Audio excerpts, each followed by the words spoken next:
Hello, guys. Welcome to my YouTube channel. My name is Zakaria the Ghost. By now, when you see the title, Mountains, Rivers, and Caves, you know I'm about to tell you a story. Guys, this is Blueberg Mountain. It is the second biggest mountain in South Africa. Others, they call it Mountain Mmaleboho, is in Limpopo. It is one of those mountains which are known as mountains of ancestors. So many stories has been shared about these, mountains. But it's been those kind of stories that you hear mostly when you are in the village. Is the stories that you hear most of the time when you are with the elders, especially those stories that at night when we are like sitting next to the fire. Elders, they're like sharing those kind of stories. Yes, it's not stories that are like publicly there. So I did some research online, checking some of the things that I can get right there. And I find out when you check things online, you only get the stories about the other side of the mountain. Because on the other side, that's where you find a place called Mmaleboho. That's where the King Malibu, was staying, and still his family and people who are in the royal family, they are still living to the other side of the mountain. Some of you who are in Johannesburg, you always hear people saying, I'm from Mmaleboho, I'm from Mmaleboho, as simply because of they are from Limpopo, and there is the well known King Malibu. Even if you can just, type the name and try to find his history, is there online. But the thing about, the mountain is that to the other side of the mountain, they have their own stories, and they will tell you that, oh, people of the other side of the mountain, that's how we call ourselves. We are just divided by the mountain. And now there is different stories about this mountain from different sides, and that's the reason why this story, it is so important, whereby I know that there is a child somewhere who will be told that you need to go to the mountain, you need to go to the mountain. Yes, it's your calling. Yes, you should always go and visit the mountains, but there are certain things that you should do after you are told that you should go to the mountain. You don't go there because of now spiritually you are, told that you should be there. You need to follow some of the things, and you need to know who you are. This is the mountain whereby, you know, they tried many years ago to go and make a road that will cross through the mountain and go to the other side of the mountain, where we will see Mountain Malibu and also the town called Senobarwana. It was known as Bochum back in the days, but now since they're changing names now, it's called Senobarwana. Now it's a distance when we are using cars and taxis to go to town, simply because of the mountain, because the mountain, it is so big. I had to go home, guys, and take a picture of this mountain in the village so that I can show you the picture. Because when I Google the mountain online, I only find the pictures of the other side of the mountain. No one from the side of my village decided to take pictures and put them online there. This will be one of the first pictures from the other side of the mountain, because even on the other side, they're like saying, oh, those people of the other side. It's that thing. We think we're better than them, and they think they're better than us. We are all divided by the mountain of ancestors. Now, every time they go there, the construction companies, they go to drill the mountain. When they go the following morning, they find out that the mountain is sealed, and their tools and everything is being packed outside next to the mountains like nothing happened. So they have been trying very hard, and even now, they just give up. They made a road which is rounding, but we are cool with that. But then there is this other, stories that we hear all the time of people going to the mountains and they don't come back. They just go there, they disappear, and everybody knows in the village. And even if when you're walking to that mountain, villagers will tell you, like, look, man, look, don't do that, guys, because we are tired of calling, the divers to go and search for you guys all the time. We are so tired, for calling the police all the time, because we know you guys, you won't come back. Is the mountain of ancestors. Growing up, I remember my grandmother used to tell me the story that, sometimes when they were going there to get, there is, the mountain, it has so many things whereby you can go and you won't starve in there. There is a lot of trees that people are eating there, the fruits which are like, you just find them there. The trees that can just produce, you know, you can call them fruits. I really don't know their names by now with English, but if you are somebody who is from South Africa, you know that there are lots of fruits that you just get, from those type of trees which are growing in the mountains. So they used to do that, and when it comes to like 6 in the evening, 7 in the evening, they will always, smell fish. They will always smell, that fish, like somebody is cooking fish, and they will hear somebody telling them that you are making noise, you are disturbing us. I know I promised to tell stories about this mountain, and there was also this other place where when you go there, you have to go down to your knees and you have to, like, is to greet. So if you don't greet, the people who are, or the ancestors there, you are not going to come back. There are so many people who have been greedy of saying, no, no, why should I, next to the rock? It's just the rock. It's like you have to pass there and you have to greet, like to acknowledge, the landlords, the people who are, taking care of the mountain. Man, there are so many stories whereby they've been planting weed, this ganja, the zol, on top of the mountain for many years. Police will go there looking for weed, they cannot find it. But there are people who have been running business, they planted there because it was illegal. They planted there and they are running, everybody knows. Come on, this is not a secret. I'm not exposing anything. I hate the word expose. Everybody knows. But when the cops go there, they cannot see any weed. But the weed was there, and there are people who are spending time on top of the mountain. They will get that weed and come back and sell it to people. Even if when you are in Limpopo, you ask, the types of weed, people will ask you, oh, which one are you smoking? You're smoking Swazi, the one from Swaziland, or you're smoking, the one from Mmaleboho. It's one of those things that everybody knows.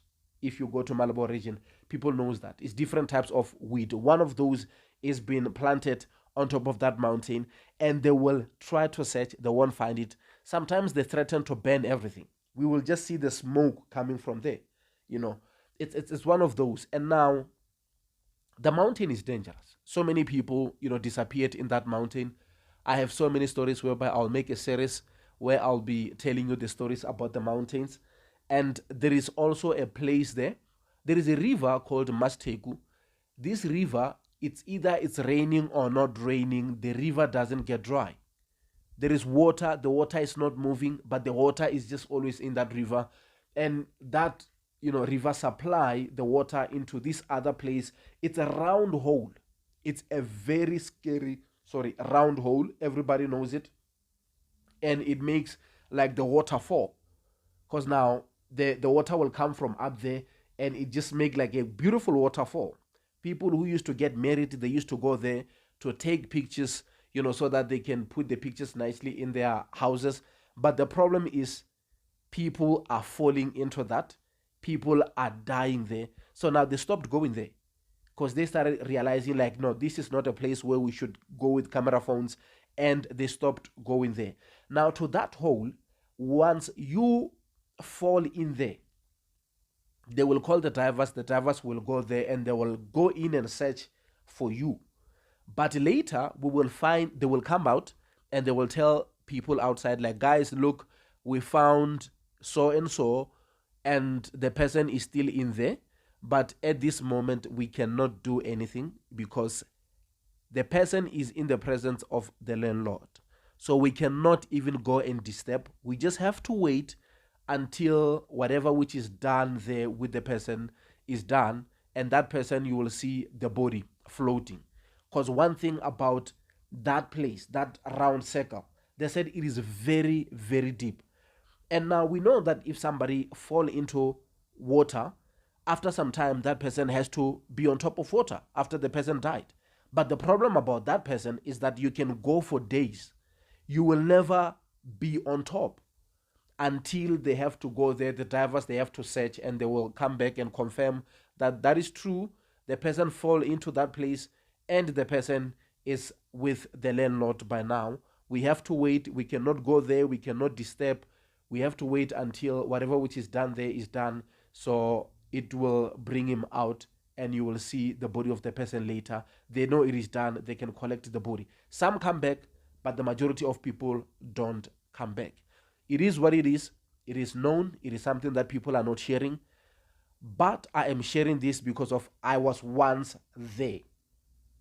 And I'm gonna tell you my story. Don't worry, relax. Let me share some of the stories about the mountain so you will understand the mountain I'm talking about. So now it is one of those that you hear about few people who goes to the mountain and come back and tell you stories. You hear about few people who goes to the mountain and they pray. But in the middle of the night, we really don't know what is really going on. You will hear that the person was found there, using water. Because there is this thing that people of different churches they do where they will boil water, they will put, the teas and stuff that they want to put there, and from thereafter they will cover themselves with the plastic so that they can, it's like the steamer. They will do that steamer, and you hear that somebody just went there, and the problem was that the plastic just caught the heat in a way that the person was trapped in that the person couldn't even move out, and the person died in the whole, you know the whole plastic and stuff. And it's just so much crazy stories, because there was this other guy at home. He is known by the name Jesu. They call him Jesus because of one day they went there as a group, because it's one of those mountains. It's not a one person trip, whatever. So they went there as a group, and they went to there is different tunnels. There is different tunnels or caves, if I may say. So they went to this particular cave, and while they were busy praying at night, he told them that, guys, I am no longer alone. The landlord is with me.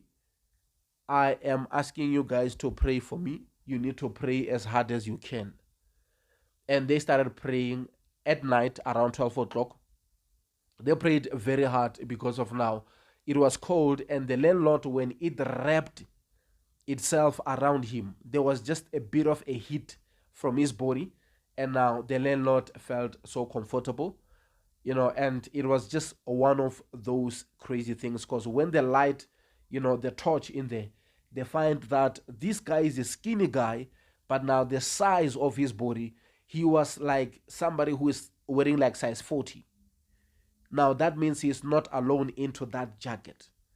So they prayed very hard until later he said, no, the situation is better now. By the grace of God, there is life. It looks like God showed mercy on me, because now the landlord is no more with me. I have no idea where and what to do. And they kept on praying. And later they decided to, get out of the cave, because now you need to know that most of the time when people are going to the cave to pray, they should be the seer, they should be the prophet, they should be the one who can see the unseen into the group of people. But sometimes, it just becomes dark, because the same person that you are trusting a lot to tell you that now it's about to be dangerous, the landlord is in or the landlord is out of the cave, that person might not see anything. And the problem is when that person it is not seeing where we are going, and the person claim that they can still see everything, they are still in control, they are connected with the network. Because we have this thing that you will hear a lot when people are telling you that, no, this I have the signal. That means we know that when the person is talking about the signal is strong, that means the person can see things, can start prophesying and everything. So it is one of those that everything just went dark in the cave, and the landlord showed up. Because the danger of the landlord, guys, is this thing. Sometimes you can go to the cave, there is nothing in the cave. That's fine. You can pray, you can call, Jesus, you can call all the names that you would like to call. And you are a true man of God. You can call Zakaria, Moses, Samuel, you can call them all. That's perfectly fine until the landlord showed up in that cave. All the scriptures, everything just ran out of your head. It becomes the fact of saying, am I going to live or am I going to die? It's just It's just only two options, and it's just clear. And it goes back to what Jesus was telling Peter when he was saying, your faith, it is not that strong. It is so weak. If you are so strong, you can move mountains. It goes there. It is no longer about how many scriptures you know. It's no longer about what you have done. It's about your faith now. Do you believe that you can make it? Because sometimes you will be trapped in a cave in a way that the landlord, you can feel that, is right at the entrance. And you are trapped in the cave for the whole night. You can't go out. And now you need to be very, very strong, spiritually strong. That's the reason why people are not understanding Christianity. Some people, they just think you just have to, hold the great Bible that you bought from the shop. And from thereafter, you go to your church service, you praise God, you play the pianos and everything. All is well. The service is about to be, finished. You pay your seats and your tithes. You did wonders for your Lord, and you go home, and that's it. Christianity at the first place, it was not something which was enjoyable. It was not nice. It was hard. When you look at those guys who communicated with God, they know. People's head were cut off. People were killed by stoned, to death. Elijah was like in the rivers. He was like even going hiding in the caves. It was not good at all. It was not good at all. Others were swallowed by, it was not good at all. That's how Christianity has been. So people need to know, and they need to understand that sometimes we think we understand Christianity, but you are only operating with only 10%, if not 20%, of how a Christian should be. Because I see brothers and sisters every day, they are going back and forth with scriptures every day. Like, what are you doing? What was the Bible written for at the first place? The Bible was not written so that mankind can go back and forth and claim that they know God a lot by, quoting the scriptures. The Bible was written so that mankind should know the ways of the Lord, what God wants and what God doesn't want. That's it. But now people are using the Bible to day-to-day life. Like now, because of you read the story of Jesus, you read the story of Zakaria, you read the story of Samuel, you read the story of Maria Magdalena. Now, what are you saying? The problem is that we keep on reading, but we don't say anything because we are still reading till this day. Now that you read the Bible, what are you saying? Who is God? We still go back to what Jesus was saying. You say all these people are saying, I'm this, I'm that. Who? What are you saying who I am? He wanted to hear from him. What is he saying? That's when he said, you are Jesus, the Son of God. And he said, no, that one, you didn't read it in the book. That one you were given by God. So reading is good, but sometimes you read, and after reading, what are you saying? So this is one of those mountains, guys. So we have been, I personally went there maybe 3-4 times before I'm sharing this story that I did the last time I went there, because it was horrible. But I'm going to do part 2 where I'm going to tell you about the story. So the mountain, it is so big in a way that when you start, approaching the mountain, you will see that the mountain will be divided into 2.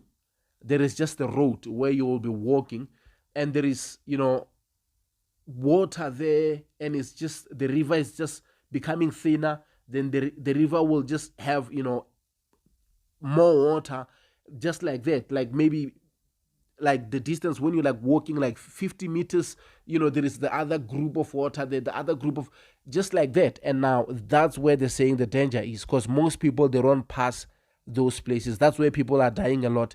Before we even go to the circle that I told you, because when we arrive to that circle, there is the steps. Because now, like I told you, that there is a path where you can walk. It is dark and it is deep.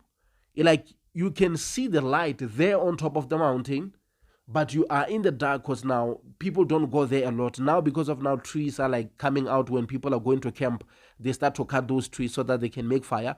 Then you can still see, but now those the height of the mountain, it makes the place dark. So even if when you walk in there, you have to be very careful of where you are walking. And even if when you reach to the place where there is a circle, then there is the steps. Before there was no steps, people used to fall a lot to that hole. But now they decided to make the steps. And now when they make the steps, you climb the steps and you go on top of a pipe so that you can cross the river. Then you go into the other side where I was supposed to direct it to go when I was in Vaal River. But I'm going to share the story with you guys. I appreciate you guys showing me love and support.